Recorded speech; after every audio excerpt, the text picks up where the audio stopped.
Are you seeing this all over your FYP? Tonight, a dietary supplement taking the internet by storm. Does berberine actually work? We're going to find out. It's called berberine, and social media users say it can help reduce appetite as well as improve blood sugar levels, resulting in weight loss for some. On entend régulièrement parler sur les réseaux sociaux de compléments alimentaires qui vont avoir des effets plus ou moins miraculeux sur la santé. Et récemment, depuis quelques mois, on peut entendre parler d'un complément qui s'appelle la berbérine, qui est totalement naturel et qui va avoir des effets importants sur la perte de poids, sur le cholestérol et sur la glycémie pour lutter contre le diabète. Mais est-ce que ça marche vraiment? C'est la question à laquelle on va répondre dans cette vidéo. Mais avant de continuer, n'oublie pas que la meilleure façon d'améliorer ta santé et de perdre du poids, c'est de mettre un pouce bleu à cette vidéo. Ce n'est pas encore prouvé par la science, mais ne t'inquiète pas, ça va venir. Allez, c'est parti pour la vidéo, on va parler de berbérine, générique.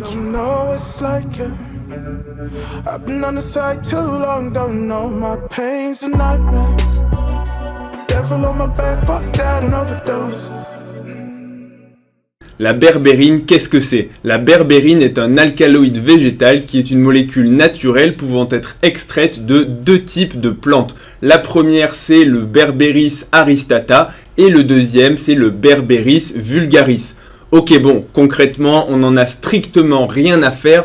On n'est pas sur une chaîne de botanique, donc à qui ça va servir cette info? Mais en tout cas, c'est un supplément qui est très à la mode récemment, qui va être extrait de façon, et je vais quand même le préciser, synthétique, c'est-à-dire que dès que vous avez un complément alimentaire, vous pouvez peut-être le retrouver dans la nature, dans des plantes, dans des infusions, dans ce que vous voulez, mais quand il est mis sous forme de gélules et de poudre, il y a forcément une étape d'extraction pour l'extraire depuis de là où il provient, que ce soit une plante, que ce soit un aliment ou autre. Alors ça ne veut pas dire que la synthèse est chimique, puisqu'on peut synthétiser à partir de différents matériaux par des procédés chimiques des molécules, ou alors on peut l'extraire depuis des molécules, ou en tout cas on va dire des choses qui sont naturelles. Les deux types de procédés sont différents, mais cela reste un complément qui a eu au moins un procédé de transformation chimique. Donc ce complément va être naturel, et la deuxième chose que je vais dire, c'est que beaucoup de personnes vont s'en servir pour les trois actions que je vais citer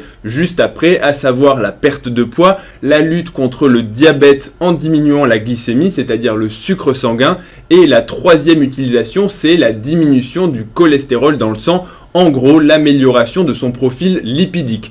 Et je vais faire une petite parenthèse, pourquoi est-ce que je décide de parler de ça? Parce qu'on en entend parler de plus en plus. Déjà en consultation, j'ai des patients qui me disent qu'ils se traitent avec ça, pourquoi pas, on va y revenir juste après. Et hier, ça a été la goutte d'eau, j'ai un ami à moi qui m'envoie et qui me dit voilà, je vais prendre ça. Qu'est-ce que t'en penses? Est-ce que tu penses que ça va m'aider à lutter contre mes envies de sucre? Parce qu'il fait un petit régime actuellement et il me dit voilà, est-ce que si je prends ça, en gros, je vais maigrir et est-ce que je vais pouvoir manger moins, avoir moins faim? Donc plutôt que de lui répondre, je suis un bon pote, je vais ensuite lui envoyer le lien de cette vidéo. Mais comme ça, j'en fais profiter tout le monde. Donc dernière petite parenthèse, ce n'est pas parce que quelque chose est naturel par opposition aux médicaments, parce que très souvent là aussi en consultation, les gens vont me dire moi attention, les médicaments, les statines, les antidiabétiques, je n'en veux pas, je ne veux que du naturel, c'est pourquoi je me traite avec ça. Ce n'est pas parce qu'une molécule est naturelle, et je le redis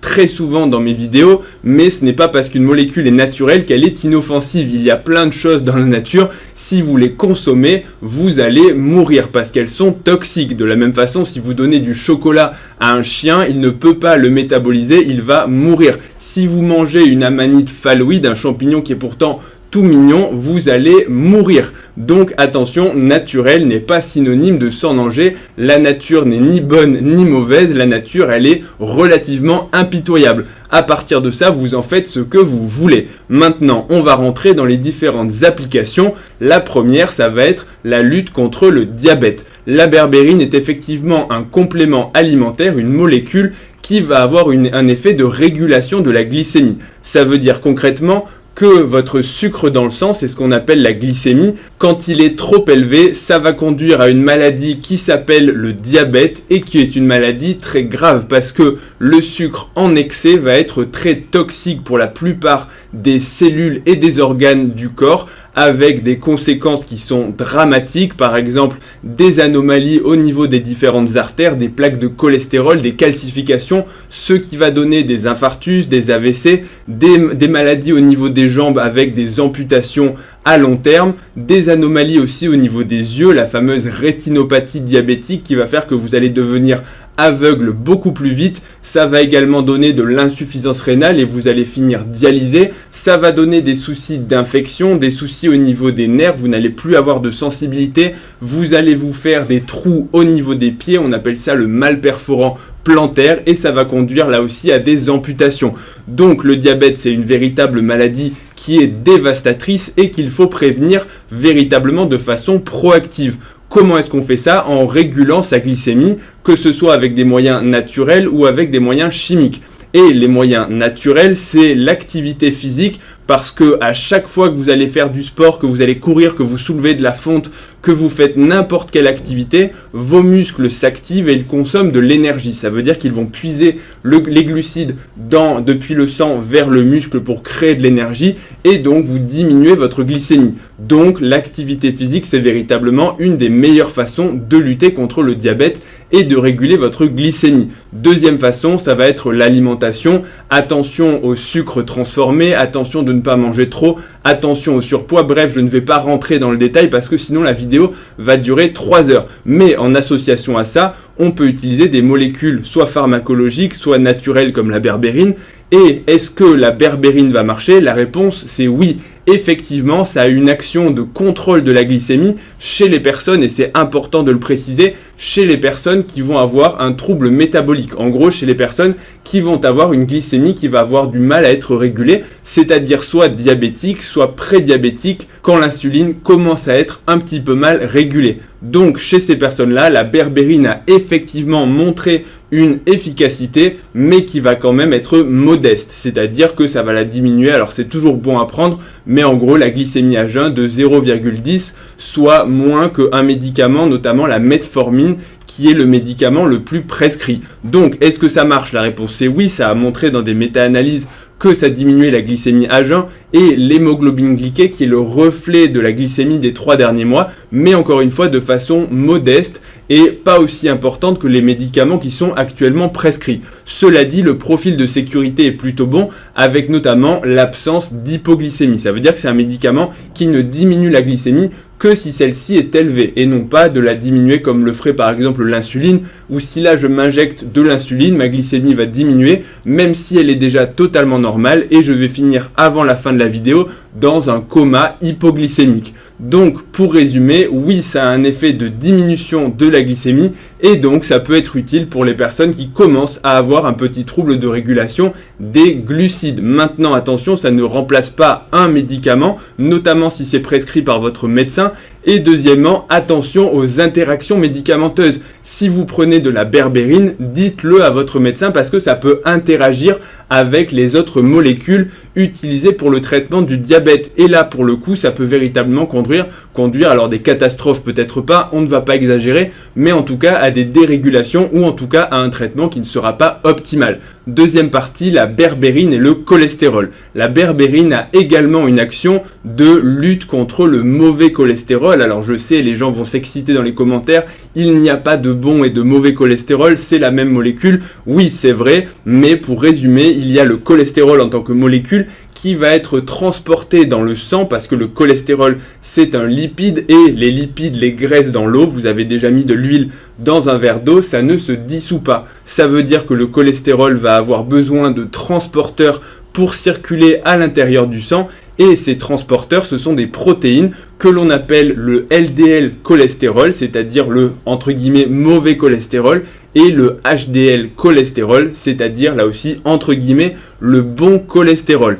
Et quand on a trop de mauvais cholestérol, on a un risque cardiovasculaire qui va être accru, c'est-à-dire en gros des dépôts de cholestérol dans les artères qui peuvent conduire à des AVC, des infarctus, bref des artères bouchées. Et il se trouve que la berbérine a également un effet sur la diminution du mauvais cholestérol tout en augmentant le bon cholestérol parce qu'elle a une action sur les récepteurs que l'on appelle les récepteurs PCSK9 qui sont aussi ciblés par des molécules qui sont pharmacologiques, des nouveaux traitements qui vont cibler ces récepteurs pour faire diminuer de façon très importante le mauvais cholestérol. Donc cette action est là aussi entre guillemets, et je mets beaucoup de guillemets dans cette vidéo, mais cette action est naturelle, mais là aussi elle est modeste. C'est-à-dire que là encore on retrouve des études qui montrent que oui, ça marche sur des populations, mais que l'efficacité est moins importante qu'une statine et moins importante que les autres traitements qui sont disponibles sur le marché. Là encore, ça peut quand même, malgré tout, constituer une bonne alternative thérapeutique,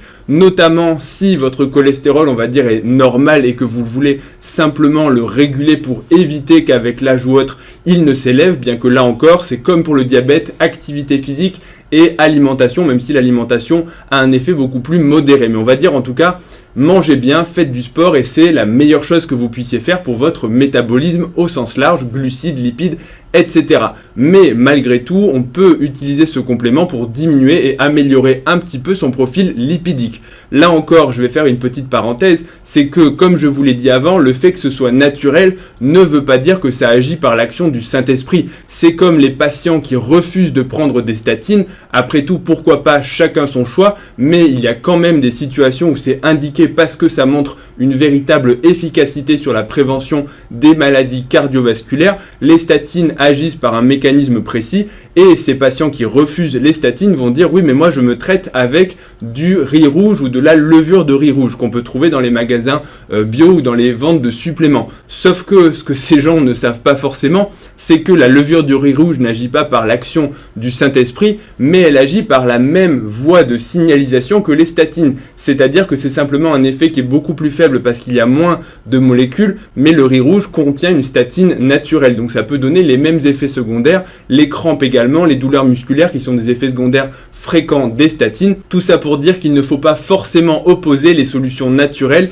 et les solutions pharmacologiques. Tout va dépendre de votre risque, tout va dépendre, on va dire, de vos convictions, tout va dépendre aussi de votre budget, parce que les médicaments pour la plupart vont être remboursés, alors que les suppléments peuvent coûter plus ou moins cher, mais c'est juste pour vous donner des pistes de réflexion. Après, bien évidemment, chacun va faire, on va dire, comme il veut, du moment qu'il a une information qui est appropriée et qui est, on va dire, honnête. Maintenant, troisième partie, la berbérine et la perte de poids.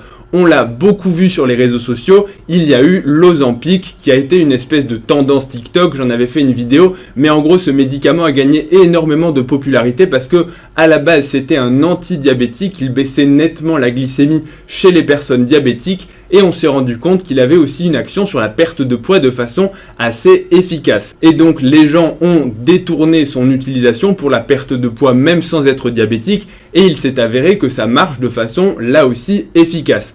Et il y a eu des ruptures de stock et donc qu'ont fait les personnes ou les réseaux sociaux au sens assez large, ils se sont dit on va essayer de trouver autre chose. Et il se trouve là aussi que la berbérine a une petite action sur la perte de poids. Je dis petite parce qu'il y a des grosses pincettes à avoir, déjà il n'y a que très peu d'études comme pour tout ce que je vous ai cité.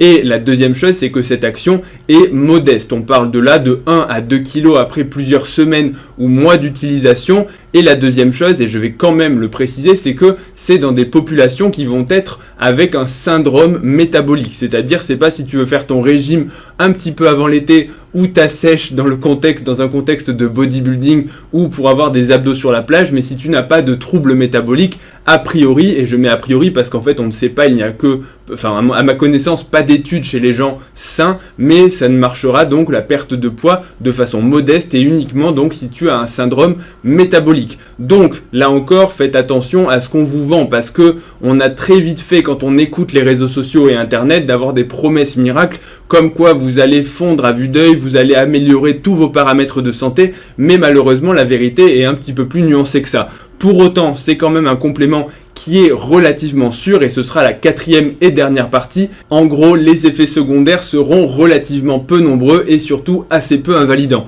Et je vais parler, attention, ce n'est pas en cas de surdosage, c'est aux doses indiquées et c'est dans le cadre d'une utilisation normale. Je vous dis ça parce que je vous connais. Je sais qu'il y a des gens, tu leur dis si tu prends un comprimé, tu vas perdre tant de poids, tu vas améliorer ta glycémie. Ils vont se dire je vais en prendre 2, puis 3 et puis je vais prendre toute la boîte. Je sais que ça peut faire sourire, mais je vous garantis que j'ai déjà eu des patients, des amis, des gens dans la famille, je vais pas les citer, qui font ça, et je me dis à chaque fois, mais attends, c'est quoi ce délire? Pourquoi les gens ils font des surdoses de dingue? Donc aux doses normales, les effets sont assez rares, on va être en gros sur des nausées, des troubles digestifs, un peu de diarrhée, des vomissements, bon, des choses on va dire relativement mineures qui vont s'arrêter après la prise du supplément. Donc pour conclure, la berbérine, ça en fait un supplément qui est relativement sûr, avec un bon profil de tolérance, une efficacité qui est réelle, même si elle est faible et encore une fois, elle est moins importante que les médicaments. Voilà pour cette petite vidéo sur la berbérine, mais je pense que une petite mise au point était importante parce que je reçois souvent la question et je commence à en avoir de plus en plus dans les consultations et dans mon entourage. Donc, je leur enverrai la vidéo au lieu de leur répondre individuellement. Ça sert à ça, les potes. J'espère que la vidéo vous aura plu. Si c'est le cas, n'oubliez pas, un pouce bleu avant de partir, ça soutient la chaîne. Abonnez-vous pour ne rien rater des prochaines vidéos. Retrouvez-moi également sur Instagram et sur TikTok, ledoc.pm. Et je vous dis à bientôt pour la prochaine vidéo. Salut à tous.